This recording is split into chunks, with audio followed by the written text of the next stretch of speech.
इस देश में हमें कुछ भी मांगने से नहीं मिला। जो भी डिबेट करना चाहता है, मैं चैलेंज करके कहता हूं, जिस भी पार्टी के राष्ट्रीय अध्यक्ष में हिम्मत हो वो आजाद समाज पार्टी के राष्ट्रीय अध्यक्ष से डिबेट कर कि हम जमीन से आए हैं, किसी नेता के पोते बेटे पोती बेटी नहीं है। हमें जमीन का पता है कि आज हालात क्या है। जो लोग 10% आर्थिक आधार पर आरक्षण लेते हैं, संविधान के विरोध में जो आया है, वो भी आरक्षण पे सवाल खड़ा कर सकते हैं। किस आधार पर?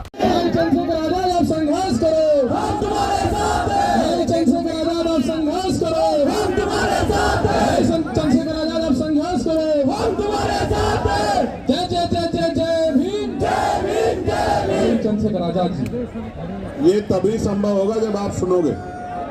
ऐसे जोर लगाने से संभव नहीं। ये देश लोकतांत्रिक देश है, संवैधानिक देश है, तो बैठ जाओ, जो कहा जा रहा है उसको सुनो। प्यारे साथियों, आज 11 फरवरी 2026 को हम लोग दिल्ली के जंतर मंतर पर अपनी मांगों को लेकर इकट्ठा हुए और ये अधिकार बाबा साहब अम्बेडकर के द्वारा लिखे गए संविधान ने हमें दिया। और ये अधिकार सिर्फ हमें नहीं दिया, ये अधिकार देश के हर एक उस व्यक्ति को दिया है जो अपने ऊपर हुए अत्याचार, अन्याय, जुर्म, जाति, अपने अधिकारों पे, अतिक्रमण पे आंदोलन कर सकता है, विरोध दर्ज करा सकता है, पत्र लिख सकता है, प्रयास कर सकता है कि उसके ऊपर जो महसूस कर रहा है कि ये कानून गलत बना है, वो कानून को वापस लिया जाए। मैं अभी लोकसभा में था, बजट पे अपनी बात रख के इसलिए आपके बीच देरी से पहुंचा क्योंकि राष्ट्रपति जी के अभिभाषण पे चर्चा नहीं हो पाई। तो बजट एक महत्वपूर्ण विषय है, बजट पे मैंने अपनी बात रखी और फिर अब मैं आपके बीच में हूं। प्यारे साथियों, मैं अपनी बात को शुरू करते हुए बहुजन समाज में जन्मे सभी संतों, गुरुओं और महान पुरुषों को नमन करता हूं।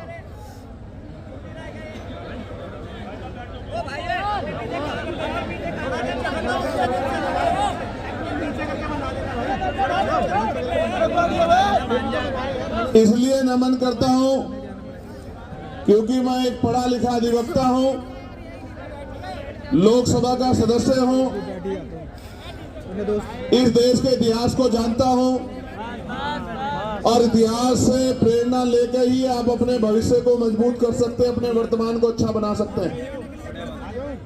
प्यारे साथियों, मैं सबसे पहले दिल्ली की पूरी टीम का बहुत बहुत धन्यवाद करूंगा कि उन्होंने इस महत्वपूर्ण विषय की गंभीरता को समझा और खुद से आगे बढ़कर निर्णय लिया कि हम यूजीसी के समर्थन में एक आंदोलन बुलाकर देश भर में ये संदेश देने का काम करेंगे कि हम सीना तान के कमजोर वर्गों के साथ खड़े हैं और हम अपने बच्चों की आने वाली जो है हमारी पीढ़ियां हैं उनके ऊपर किसी भी तरह का हमला बर्दाश्त नहीं करें।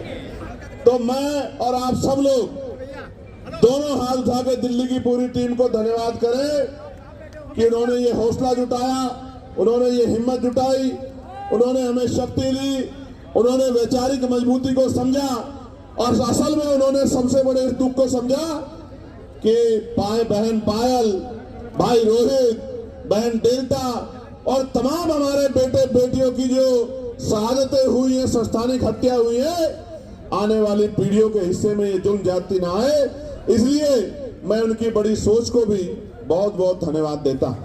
उसके बाद जिन साथियों ने ये मुमकिन कराया कि दिल्ली जैसे स्थान पे एक बड़ा आंदोलन हो, हमारी बात दूर तक जाए, तो जो जहां से लोग पहुंचे हैं, मैं उन तमाम भाइयों का, बहनों का, बड़े बुजुर्गों का, अपनी पार्टी के बड़े नेताओं का, सबका धन्यवाद करता हूं।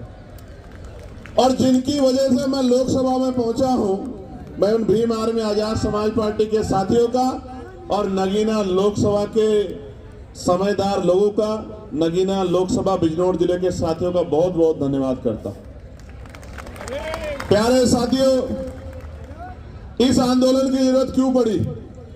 क्योंकि लोकतंत्र में अगर आप अपने ऊपर होने वाले अन्याय के विरोध में आवाज नहीं उठाते तो ये मान लीजिए कि ये आपके ऊपर मुस्तैद कर दिया जाता है, आपके ऊपर थोप दिया जाता है कि आप इस बात को स्वीकार करते हैं। प्यारे साथियों, आप याद करके देखिए, इस देश में हमें कुछ भी मांगने से नहीं मिला।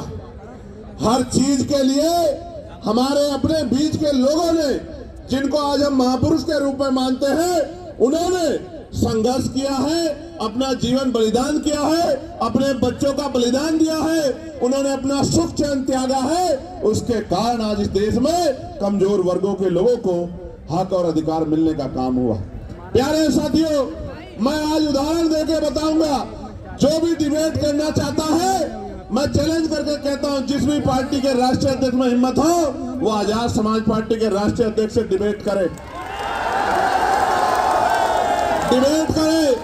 मैं सामान्य डिबेट में इसलिए नहीं जाता क्योंकि आजकल चैनलों पर डिबेट का अस्त्र खत्म हो गया है। अपने स्वाभिमान सम्मान की रक्षा स्वयं करनी है, वहां कोई भी आके बैठ जाता है और कुछ भी कहने लग जाता है। हम इतने लोगों का प्रतिनिधित्व करते हैं, इसलिए हमारी जिम्मेदारी है कि हम अपने सम्मान की रक्षा भी स्वयं करें।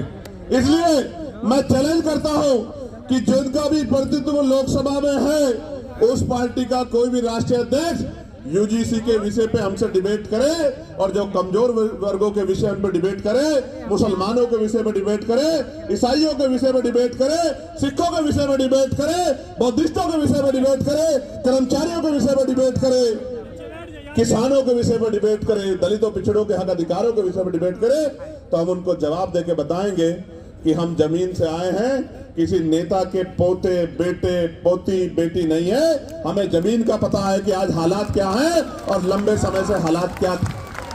प्यारे साथियों, बड़े गौर से सुनो, नारे तो आप लगा रहे तो बहुत दिनों से, लेकिन खाली नारे से बात नहीं आगे बढ़ेगी।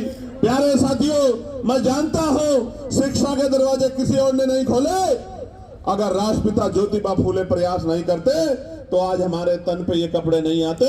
अगर शिक्षा में सबसे बड़ा योगदान किसने दिया है तो राष्ट्रपिता ज्योतिबा फूले ने दिया है, मां सावित्रीबाई फूले ने दिया है, मां फातिमा शेख ने दिया। प्यारे साथियों, इस देश में जिस आरक्षण को रोज बुरा भला कहा जाता है, हालांकि किसी की हैसियत नहीं है बुरा भला कहने की, क्योंकि जब आप ये कहते हैं, जब आप एक उंगली किसी की तरफ उठाते तो चार उंगली आपकी तरफ भी जाती है, तीन उंगली एक अंगूठे का रुख भी आपकी तरफ होता है, जो आपको ये बताता है कि एक बार अपने गिरबान में भी झांकिए। जो लोग 10% आर्थिक आधार पर आरक्षण लेते हैं, संविधान के विरोध में जो आया है, वो भी आरक्षण पे सवाल खड़ा कर सकते हैं। किस आधार पे, किस आधार पे? जो लोग सदियों से आरक्षण का लाभ लेते आ रहे हैं, तमाम संस्थानों पे काबिज हैं, जिन्होंने कमजोर वर्गों के लोगों को उनकी दुख तकलीफों के बाद, उनके भूखे पेट के बाद, जब उनकी बच्चों को तन ढकने का अधिकार नहीं था, जिन्होंने उनके आंसुओं के बाद भी, जिनके मुंह से एक शब्द भी हाय का भी नहीं निकला कि इनके साथ गलत हो रहा है, वो हमसे सवाल कर रहे हैं। नहीं, आपको कोई अधिकार नहीं सवाल करने का। अगर सवाल करना चाहते हैं तो अपने अंदर पैदा करिए कि आपके अंदर न्याय की क्षमता है, आप न्याय प्रिय हैं, पहले साबित करिए, फिर आके सवाल कीजिए, हम आपके सारे सवालों का जवाब देंगे। प्यारे साथियों, आरक्षण क्या जाति के आधार पर मिलता है? आरक्षण क्षेत्र के आधार पर भी मिलता है। आप जाके देखो, जम्मू कश्मीर में आरक्षण क्षेत्र के आधार पर मिलता है। आप जाके देखो, हिमाचल में आरक्षण क्षेत्र के आधार पर मिलता है। आप जाके देखो, उत्तराखंड में आरक्षण क्षेत्र के आधार पर मिलता है। कौन कहता है जाति के आधार पर मिलता है?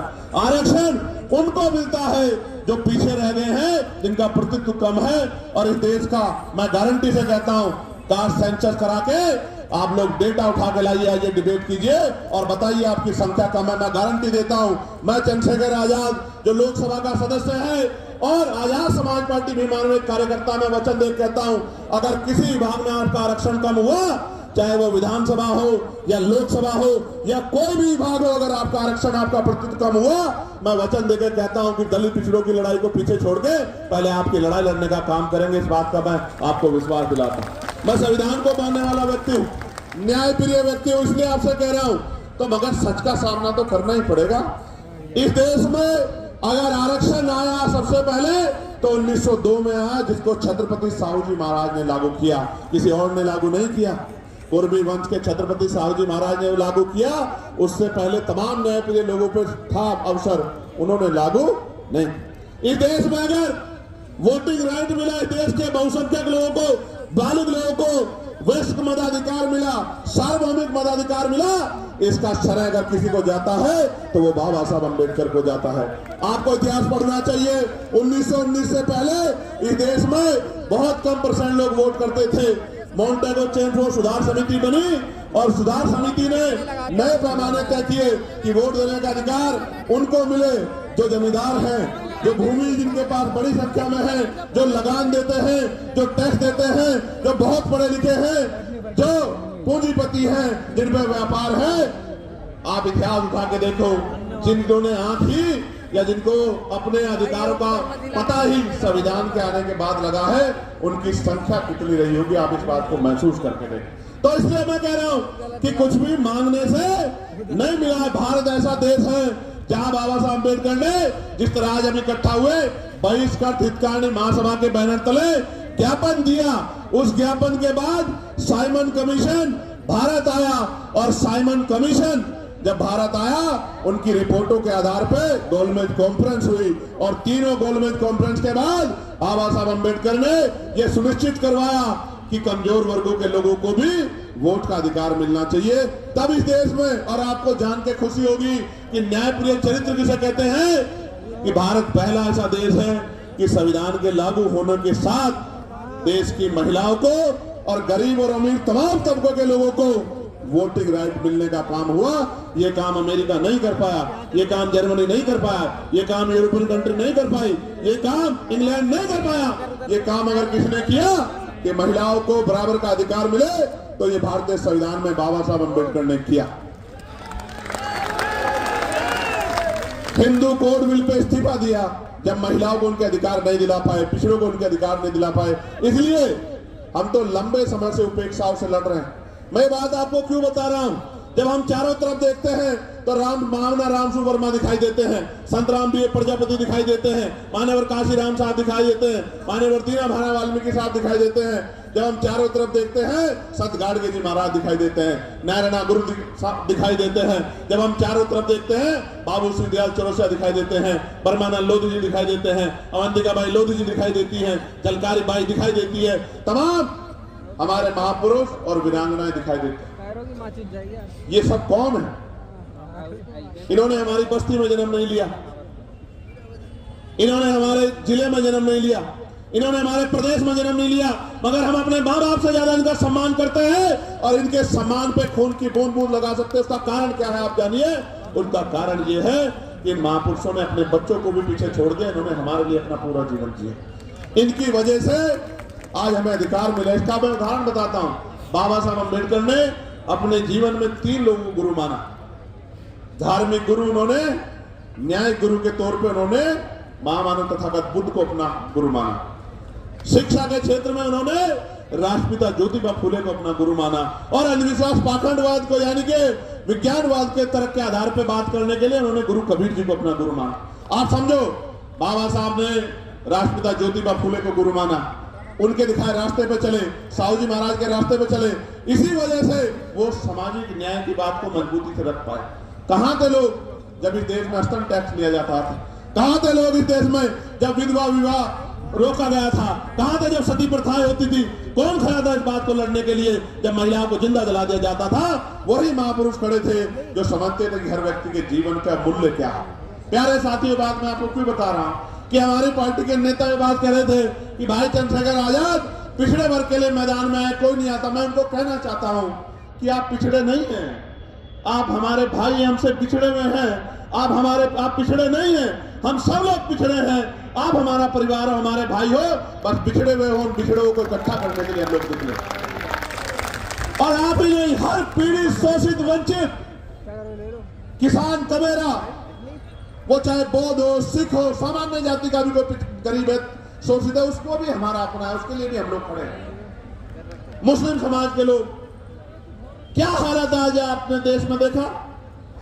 मजारें गिर रही हैं, खानकाहें तोड़ी जा रही हैं, मस्जिदों में बुलडोजर चल रहा है। और अयोध्या में क्या हुआ? जिस व्यक्ति पे आरोप लगा के उसका घर तोड़ दिया, उसको बंद रखा, कोर्ट ने उसको बरी कर दिया। अगर हिम्मत है तो मुख्यमंत्री माफी मांगे अपनी बात के लिए, जो बात उन्होंने असेंबली में खड़े होकर कही थी कि इस धर्म के लोग गुंडागर्दी करते हैं। मैं आपको खुद बताना चाहता हूं कि सब लोग पीड़ित हैं, सब लोग पिस रहे हैं। अभी एक नौजवान साथी मुझसे मिला, मुझसे कहने लगा भैया हमारा विषय उठाना। मैं ये पूछना चाहता हूं, सरकार न्यायप्रिय है तो आप मुझे बताओ, 2025 जुलाई में सरकार ने जवाब दिया कि सेंट्रल यूनिवर्सिटियों में पिछड़े वर्ग के professor, assistant professor, associate professor की 80% रिक्तियां है। कितने परसेंट? 80% रिक्तियां। आदिवासी समाज की 83% रिक्तियां और शेड्यूल कास्ट की, अनुसूचित जाति की 65% रिक्तियां। आप मैं पूछना चाहता हूं, कोई भी डिपार्टमेंट तभी तो चलेगा जब उसको चलाने वाले लोग होंगे। जिस डिपार्टमेंट में, जिस विभाग में 80% पद खाली पड़े हैं, वहां कौन हमारी पीड़ा को सुन रहा है? जब हमारा आदमी वहां है ही नहीं तो हमें न्याय वहां कहां से मिल सकता है? 45 सेंट्रल यूनिवर्सिटियों में 38 जो है, जो वाइस चांसलर है, कुलपति है, वो सामान्य जाति के हैं। हमारा विरोध ये नहीं है कि सामान्य जाति के हैं, हमारा विरोध ये है कि 45 में से 38 कितने परसेंट बैठता है कि SC, ST, OBC के लोगों में काबिलियत नहीं है? किस आधार पर आप ये बात कहना चाहते हो? एक SC का, एक ST का, 5 OBC समाज के जिनकी संख्या 52%, उनको 12% भी नहीं मिल रहा, इसलिए आंदोलन करना पड़ता है, इसलिए यहां आना पड़ता है। हम तो जानते हैं, मैं आपको इस मंच से कह रहा हूं, फिर कह रहा हूं, याद करो फूले साहब को, याद करो साहू जी महाराज को, याद करो पेरियार को, याद करो राम सुवर्मा जी को, याद करो बाबू जगदेव प्रसाद कुशवाहा जी को, याद करो जननायक कपूरी ठाकुर जी को, याद करो ब्रह्मानंद लोधी जी को, याद करो संत राम B.A. प्रजापति जी को, याद करो शिवराज चौरसिया जी को, याद करो। और मैं आपको भी कहता हूं, मुस्लिम समाज के मेरे भाइयों, कि अगर सर सैयद अहमद खान नहीं होते तो एक यूनिवर्सिटी भी आपके लिए नहीं बनती। आपको आइडिया नहीं है, कोई आपको पूछने वाला नहीं है। और अगर आपके लिए यूनिवर्सिटियां नहीं होती, आपको तालीम नहीं मिलती, तो आपको इस देश के सिस्टम में आने का मौका ही नहीं मिलता। जब आप डॉक्टर, इंजीनियर, IAS, IPS, वकील जज नहीं बन पाते, तो आपको कलम में ताकत नहीं होती, आप कहां से किसी का भला कर पाते? आप तो अपना भला भी नहीं कर पाते। आपने देखा, उनके बाद 2 लोगों ने यूनिवर्सिटी बनाने का काम किया, दोनों के परिवारों का क्या हाल है? आजम भाई के परिवार का क्या हाल है आप देखो, और इकबाल भाई के परिवार का क्या हाल है सहारनपुर में, आपने देखा। अगर वो कोई व्यापारी को बना लेते तो कोई दिक्कत नहीं थी, यूनिवर्सिटी बना के पढ़ाओगे और उनको सिस्टम में लाओगे तो लड़ाई हो जाएगी। बस असल बात है, मैं आपको ये बता रहा हूं मेरे प्यारे साथियों, प्रदेश का, देश का कोई डिपार्टमेंट उठा के देख लो, अगर आप बैकलॉग ढूंढोगे तो मैं लिख के देता हूं कि अगर बैकलॉग भरा जाए तो आज ही 5, 7, 10 lakh schedule caste, schedule tribe, backlog, backward के लोगों को नौकरी, सरकारी पक्की नौकरी मिलने का काम होगा। लेकिन इन सरकारों ने क्या कर रखा है? इन्होंने ठेके सुविधा पे अपने लोग रख रखे हैं, कम पैसे में लोग रख रखे हैं। जो लोग रख रखे हैं उनको पूरा पैसा नहीं मिलता, कॉन्ट्रेक्चुअल जॉब दे रखी है, क्योंकि आरक्षण ना देना पड़े SC, ST, OBC के लोगों। इसलिए मैं आपको कहना चाहता हूं, ये जो UGC आया, मैं इसका धन्यवाद करूंगा इस गाइडलाइन का। इसके आने से कई लोगों के चेहरे बेनकाब हुए, जो कहते थे हम सेकुलर हैं, हम न्यायप्रिय हैं। समाज पार्टी के प्रोटेस्टर से मेरा अनुरोध है कि ये अपने झंडे वंडे जो है साथ लेके सड़क पर मार्च करते हुए ना जाए। ये जो सम्मानित व्यक्ति बोल रहे हैं, मैं इनसे आग्रह करूंगा, जो एडमिनिस्ट्रेशन के लोग यहाँ हैं, मैं उनसे आग्रह करूंगा कि हमारे जो सीनियर लोग हैं, एक बार उनसे बात कर लें, ये बीच में ना अपनी बात को रखे और ये भाषा शैली सुधारे। झंडे वंडे नहीं होते हैं, ये झंडा हमारा सम्मान है। और इस बार अगर ये भाषा शैली नहीं सुधारेंगे तो फिर ये आंदोलन आज ही नहीं, अब आगे कल के लिए भी कह दूंगा, लोगों को अपील कर दूंगा, फिर देख लेना संभाल नहीं पाओगे, करेंगे। प्यारे साथियों, मैं आपको कुछ और कहना चाहता हूं, गौर से सुनो, इन बातों पे ध्यान मत दो। ये तो पुलिस के भाई हैं, एडमिनिस्ट्रेशन के भाई हैं, सरकार के हिसाब से काम करते हैं, हमें इनकी मदद लेनी है, हमारा इनका कोई झगड़ा नहीं। आप गौर से सुनो मेरी बात को।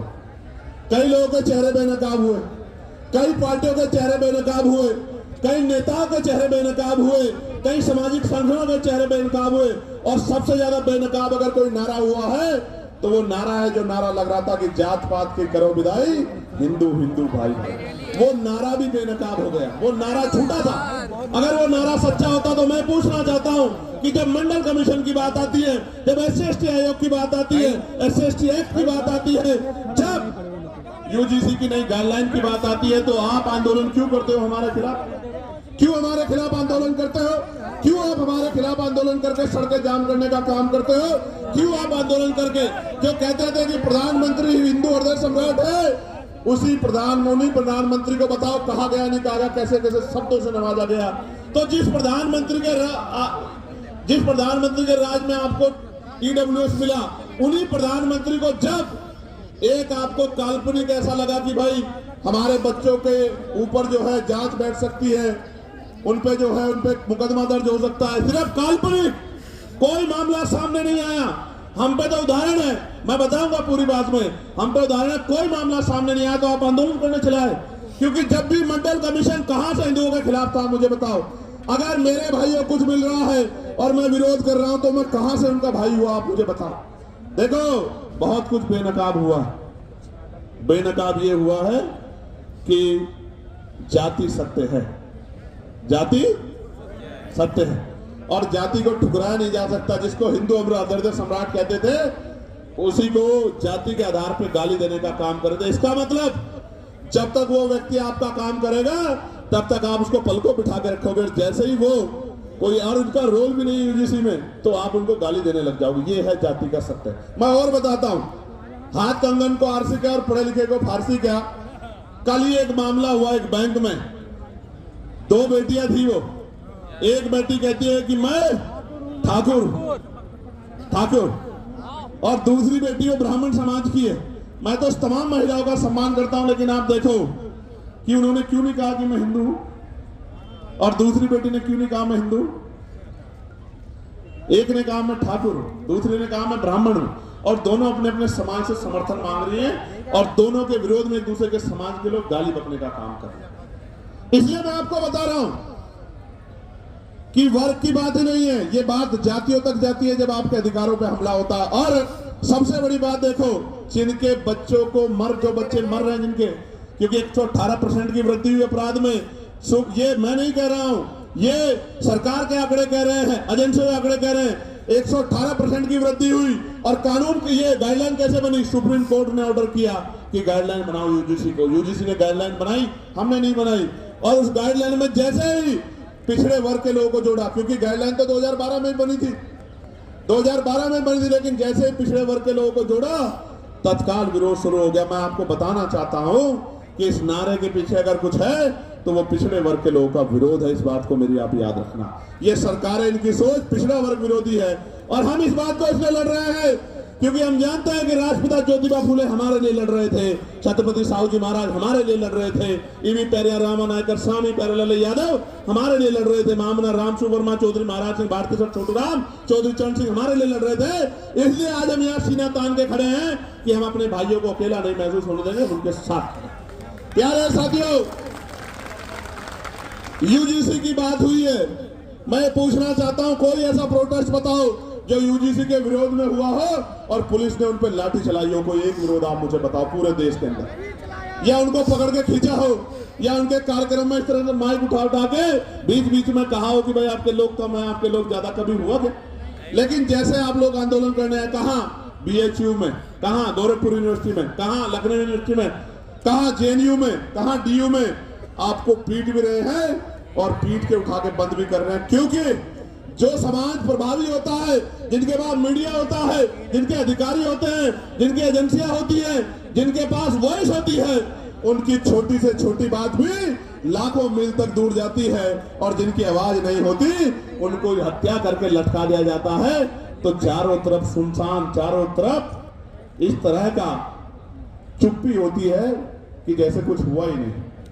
इस देश में क्या नहीं सहा हमने, क्या नहीं सहा इस देश में। हमने लक्ष्मणपुर बातें कांड सुना, जहां हमारी मां के पेट चीर के और जो बच्चे थे पेट में उनको निकाल के तलवार की नोक पे खड़ा कर दिया। क्या नहीं देखा हमने देश में? इधर के दलितों, पिछड़े मुसलमानों, आदिवासियों ने क्या नहीं सहा? कितने दंगे, कितने जुल्म, कितनी लाशें हमारी जो है, क्या क्या क्या बयान करूं मैं, क्या क्या नहीं सहा देश में? कितने दंगे, कितनी एनसीआरबी का डेटा क्या कहता है, कितनी बच्चों की इज्जत लूटती है। मैं कहता हूं सार्वजनिक करो, रिकॉर्ड उठा के बताओ कि जिन बच्चों की 1 लाखों की संख्या में इज्जत लूटती है, किस समाज की, किस समाज की? बताओ एक समाज को। क्योंकि ये समाज सोया हुआ है, इनको नहीं पता कि रोज इनकी बच्चियों को, बेटियों को कहीं ना कहीं प्रदेश में, देश में जनजाति का शिकार होना पड़ रहा है। और जब न्याय मांगने जाते हैं तो लाठियों से स्वागत होता है, अपमानित गालियां दी जाती है। इसलिए मैं कह रहा हूं कि ये नारा तार्किक नहीं है, जो नारा लगा के आपको लंबे समय से बेवकूफ बनाया जा रहा है। ये नारा तार्किक होता तो मैं गारंटी देता हूं कि यूजीसी गाइडलाइन के खिलाफ कोई आदमी सड़क पे नहीं आता। वो कहता कि यूजीसी गाइडलाइन, अच्छा डर कौन, डरेगा कौन? कानून कितने हैं देश में? 302 है, 304 है, 308 है, 307 है।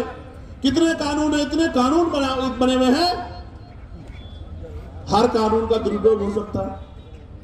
कोई दुरुपयोग का एक तो मामला आता। 2012 से SC/ST के उसमें गाइडलाइन बनी हुई है। आप पे 10 मामले हैं जो आपके खिलाफ फर्जी दर्ज हो गए हो। कुछ तो होगा आपके पास जिसके आधार पे आप कह रहे हो, लेकिन कोई तथ्य नहीं है। एक ही तथ्य है कि हमें अपराधी मान ले। हम कहां अपराधी मान रहे हैं भाई? हम कौन है अपराधी मानने वाले? कन्वेंशन रेट कहता है कोर्टों का।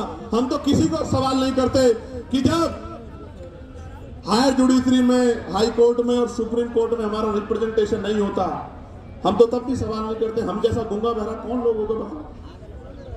कौन होगा? कौन होगा?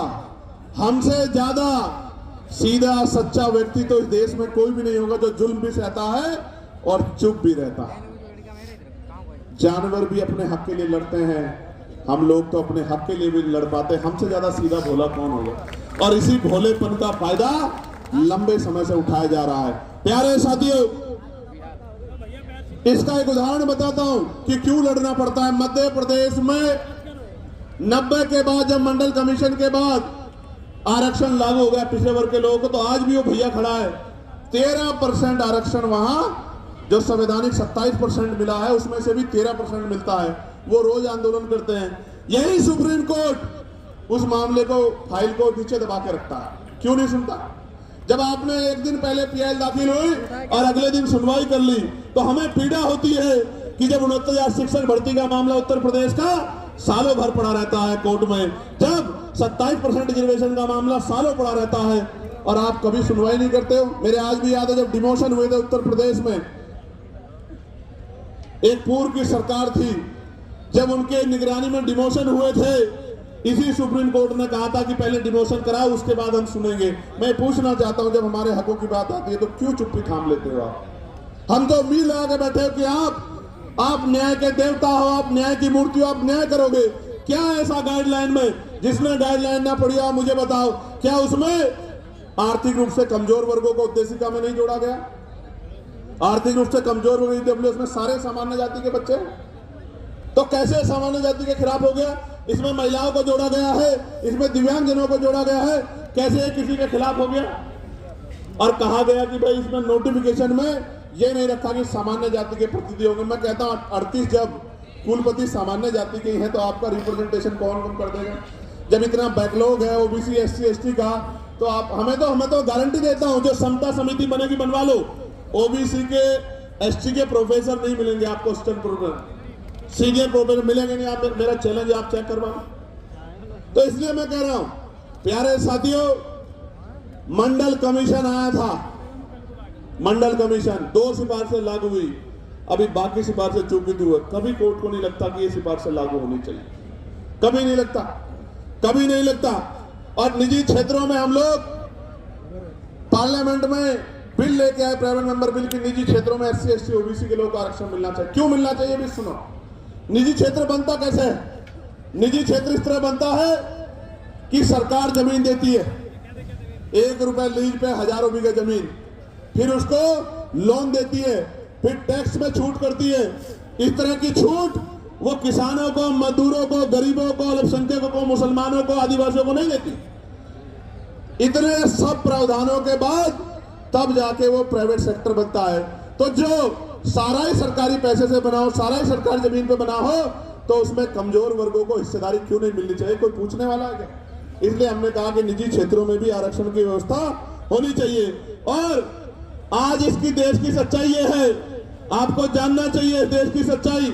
सच्चाई ये है कि कितने ही जो शहर हैं जिनको कहा जाता है स्मार्ट सिटी, उनमें सफाई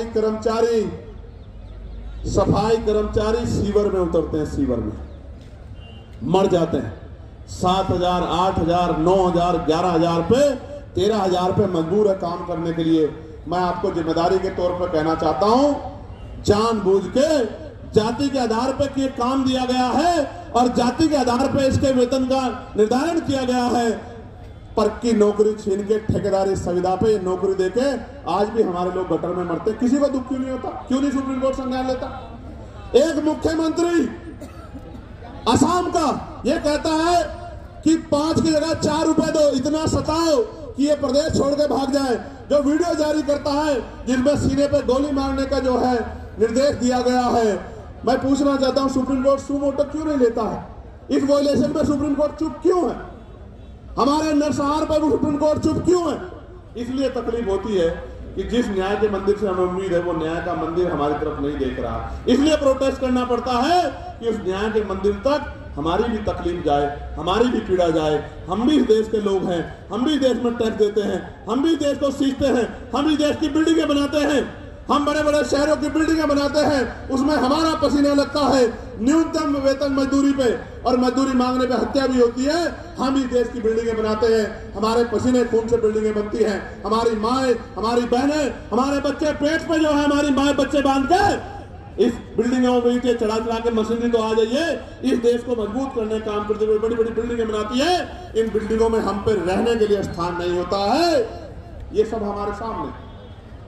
सरकार कहती है हम प्रधानमंत्री आवास योजना चला रहे हैं, लेकिन आप देखो हल्द्वानी में कैसे बसे बसाए लोगों को उजाड़ने का काम किया जा रहा है। इसलिए दर्द होता है कि चारों तरफ हमें कोई सुनने वाला नहीं। प्यारे साथियों, मैं कर्मचारियों की पीड़ा को समझता हूं, ठेकेदारी सुविधा पर जिस तरह उनको लूटा जा रहा, मैं इस बात को समझता हूं। मैंने कहा कि जो भूमिहीन है, कमजोर हैं, जिनको पट्टे दिए गए थे दलित पिछड़े वर्ग के लोगों को, वो सारे पट्टे छीनने का काम सरकारें कर रही है, गुंडागर्दी कर रही है, भूमाफिया कर रहे हैं। लेकिन सुप्रीम कोर्ट संज्ञान नहीं लेता। और अगर फाइल जाएगी, और मैं दूसरों की नहीं कहता, मैं अपने मामलों को जो अन्याय मेरे साथ हुआ उनको लेकर सुप्रीम कोर्ट जाऊंगा। आप देखना कितने कितने दिन बाद फाइलों का मौका मिलेगा। आप निर्धारण करना। मैं कहने कहा ना, प्रत्यक्ष प्रमाण की जरूरत नहीं है।